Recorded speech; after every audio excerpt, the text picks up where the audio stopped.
disturb you or something? No, I need to talk to you. As you know, I'm new in this place. So if I wanted to talk to someone, I'm sure nobody would listen. You're just in time. Someone can treat me to coffee now and listen to me talk about philosophy. Don't worry, I'm really gonna listen to you. I never really thought that I'd learn philosophy. I never had it in mind. My philosophy professor, Professor Keen, he knows a lot about Chinese philosophy. He recommended many books on philosophy to me that talked about Chinese philosophers. I didn't know our philosophers were really great men. Bruce, now that you are really into philosophy, are you leaving Kung Fu now? This sounds ironic, but actually Chinese martial arts theories are also included in philosophy. For example, the yin-yang doctrine. The entire universe is made up of the yin and yang interaction. And from that, our philosophers conceived the theory of Taoism. Till now, I still remember that time when I first learned Yung Chun Chuan. Master asked me, Bruce, have you read the book of Taoism? I said yes, but I didn't really get it. Now I realize that if I could understand Taoism through Lao Tzu's book and its teachings, then I'm pretty sure I'll be able to improve my skills in Kung Fu. Do you know what I learned from those Chinese philosophical classics that I read? It's very essential. I found that the foundation of our Kung Fu is philosophy. Actually, the philosophy behind yin and yang is not related just to martial arts and their theories, but to actual boxing matches as well. That's how big yin-yang's influence is to us. Come on, I'll show you how that is. Sure. It's really easy. Kimura. Yeah? Make sure you're ready for attacking. In this position, we're fighting as opponents. Are you following me so far? Mm-hmm. Be sure, okay? You see that? Every time we attack and we defend, we do with the interchange of yin and yang. Right. Moreover, boxing is an exercise that builds your body. Skill is a way to learn from others to be able to win. Now, the real question is, where do we get our skills? I don't know. It's like this. It actually lies on the interchange of yin and yang. Listen, okay? Mm-hmm. When you attack an enemy, you also leave yourself very open. When you defend is, in fact, the best time for you to make an attack. Mm-hmm. You understand? Yes. It's like this. Whenever you make a move to attack, punch me. You see that? You actually leave me room to make an attack. Can you show me?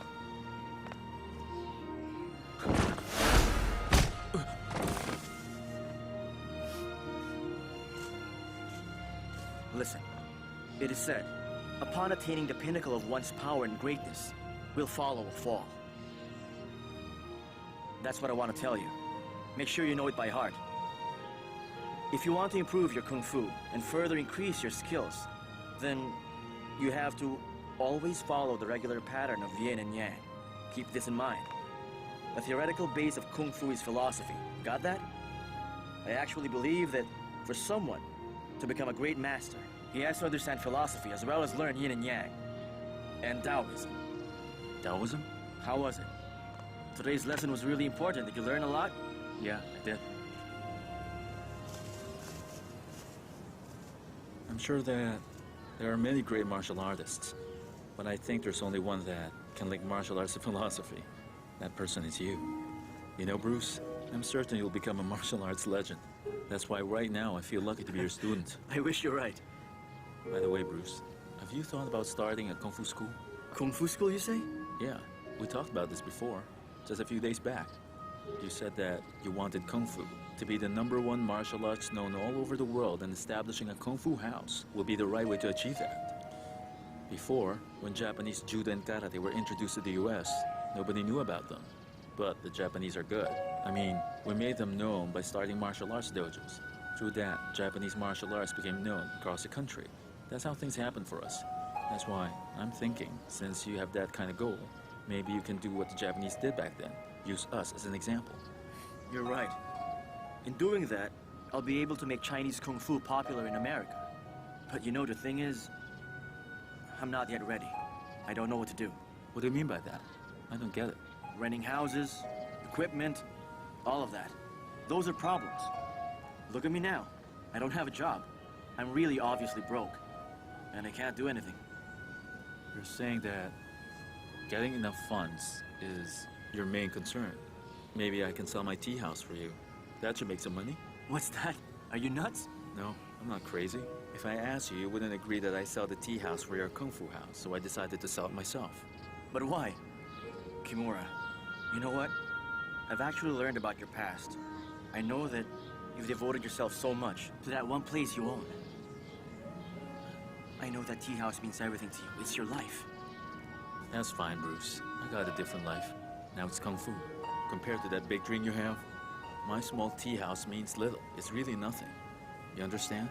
You know, Bruce, from the day you agreed to take me as your student, I was able to find a whole new purpose. And that's to spend all my life to support you, to learn Chinese Kung Fu. And now, the Kung Fu I have is not only a way of fighting people, it's not only for my own interest. It's become a way to train my spirit and the meaning of my life, my purpose. That's why, for the sake of Kung Fu, I'm willing to give up everything. Just tell me, Bruce, whenever you feel you're decided, I'll sell my tea house. I'll do it. No. Wait, Kimura. I know that what you said just now is all very sincere, but I will never spend the money from the sale of your tea house just for my Kung Fu house. Come on. That will make me uneasy all my life. Really, it's okay, Bruce. That's enough. Let's make a deal. You're not going to mention that to me again. Understand? Let's go.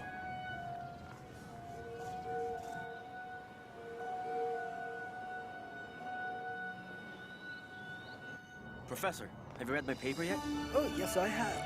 You wrote that paper on ancient Chinese philosophy, right?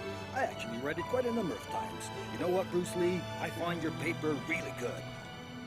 Professor Keen, I didn't expect that you'd give me an A+. The important thing is I found that your understanding of philosophy is very much beyond your age. That really impressed me.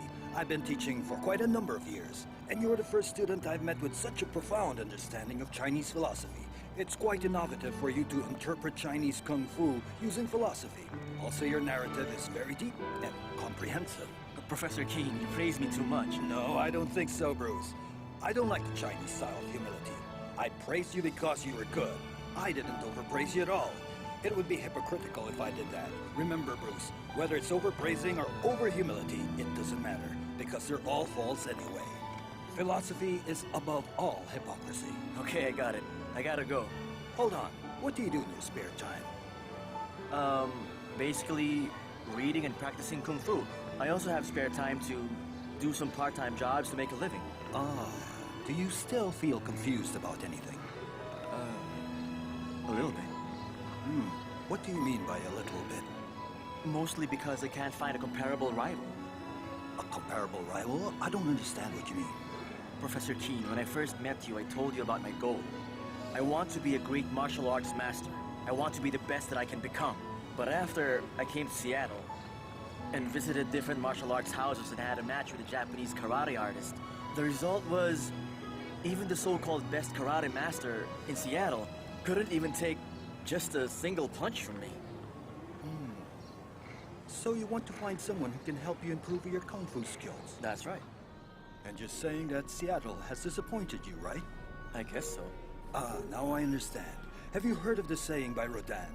It goes like this. Here there is no lack of beauty in the world. But notice. That's it. Let's paraphrase to understand it better. Here there is no lack of martial art to compete against. You know, Bruce, now that you can't seem to find any rival at college or in Seattle, then you'd better take this time to meditate. Think of how you can create your own theories for your own martial arts. So you mean you want me to make my own martial arts theory? Exactly. I don't want to sound like I'm preaching to you, Bruce Lee, but I want you to do something that's not difficult for you. And what's that? Recently, Chinese classical philosophy has been the rage for American students to take as an elective course. They need more teachers. Perhaps you can start giving lectures. I can't do that, Professor. I don't think I'm up for that right now. Maybe I can just teach them Kung Fu instead. Oh, that false modesty again. You know what? The paper you submitted was excellent. It was great. You know, Bruce, I really believe in you. And this isn't an overcompliment. Professor, I can't. Oh, I think you can. I still feel that I'm not really... Oh, now I get it. Chinese culture is some kind of inexplicable obscurity that is veiled in mystery. Usually Chinese scholars are unwilling to share their knowledge to others. They like to keep to themselves. American culture, on the other hand, calls for individuality. Professor... We never cover up our advantages and strengths. For instance, I think it's good for you to show off your Kung Fu skills. It's the best way to adapt to American culture. Professor, I still feel a little bit... All right, Bruce Lee. trust your own understanding of martial arts philosophy. I understand. And trust yourself. I believe you'll give the students an interesting lecture. But do not forget, give examples of your Kung Fu to the listeners so that they'll be impressed. Just a little bit, though. That'll make your lecture quite lively. I know you'll do very well. Just believe in yourself. Professor, I think I got your point now. All right, then. I'll try as you said. I'll do it. I'm sure you'll do great with that lecture.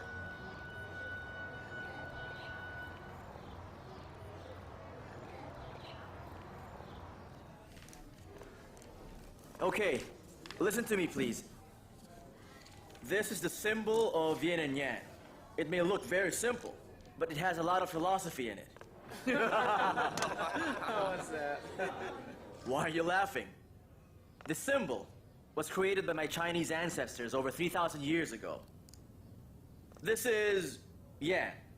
Yang represents firmness, movement, masculinity, reality, light, morning, heat energy.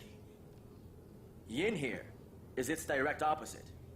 It represents stillness, weakness, darkness, frailty, coldness, femininity, and so on. Actually, in Tai Chi, the theoretical basis is nothing is permanent, except for change, of course. When something goes up, it will eventually reach its peak. After that, it will start to decline. Right here. This is yin. Now, when the decline reaches the end, when it's all over, it'll start flourishing again. That flourishing is yang. The whole process is an interchange of rising and falling. Therefore, we can see the different forces. In conclusion, on the surface, they're both opposing, but interdependent. That's one way to see it. But if this time we use a new viewpoint, then you'll see that these two forces inside are actually united. Can you give an example? Okay, I will use Kungfu as an example to explain what I'm saying.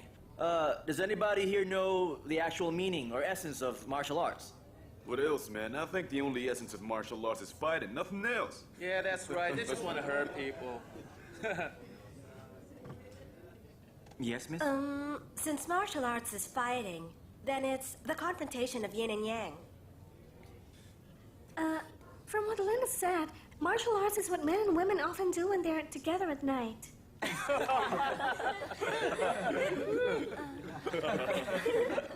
Okay. We'll have time for that. Let's move on with the theory of yin and yang, all right? I will use Kung Fu fighting as an example. Actually, what Linda said is correct. She understood what I was saying. Fighting is where yin and yang interact. When your opponent hits you, whenever you're attacked, that's called yang. While defense is yin. How do yin and yang exchange? That happens when you change yin into yang. That's possible. When your opponent makes an attack, you change the power he has and use it against him. That method is the best kept secret of a master. Can you give us a demonstration if it's all right? Sure, I guess. To make it more visual, I'll need someone to help me so I can demonstrate this to everyone. Is there anyone who's willing to help me out? I'll help you, man. All right! Go Bush! Go Bush! Go Bush! Go Bush! Yeah, go Bush! I'm warning you in front of everyone. I can give you a bloody nose. My nose is strong. I don't think I'll get hurt that much. You sure you won't hurt your nose? Go ahead. Come on. You know, if we were actually in a fight right now, it's your nose that would bleed. Okay, do it again. Come on. Hit me. Come on. Yeah! That's great! Okay, go back to your seat. Good job. As you saw, what I did was I used his own attack through his own power, then took advantage of the moment where he was to counterattack. This is a simple process of the conversion of yin into yang. So, tell me, anyone else? Me, I want to try it. I want to try.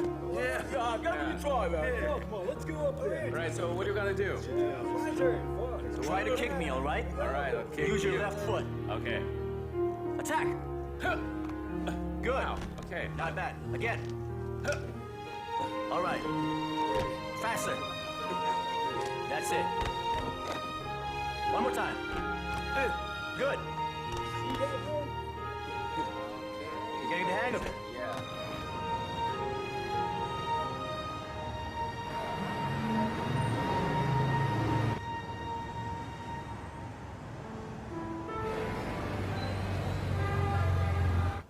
It is Chinese.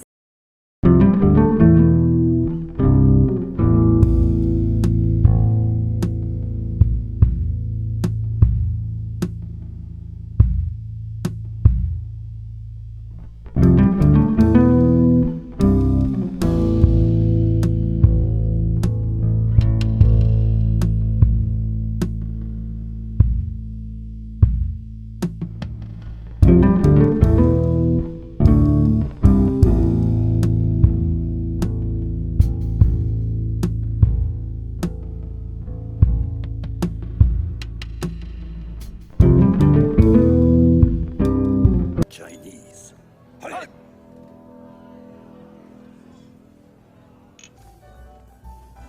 Hurry, there.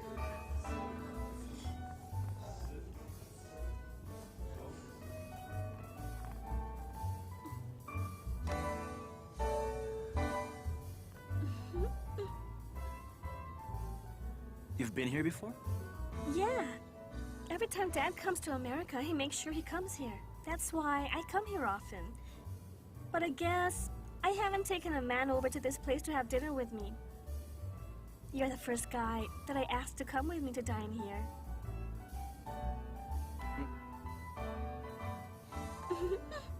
Is everything okay? Yeah, everything's fine. Then why are you just standing there?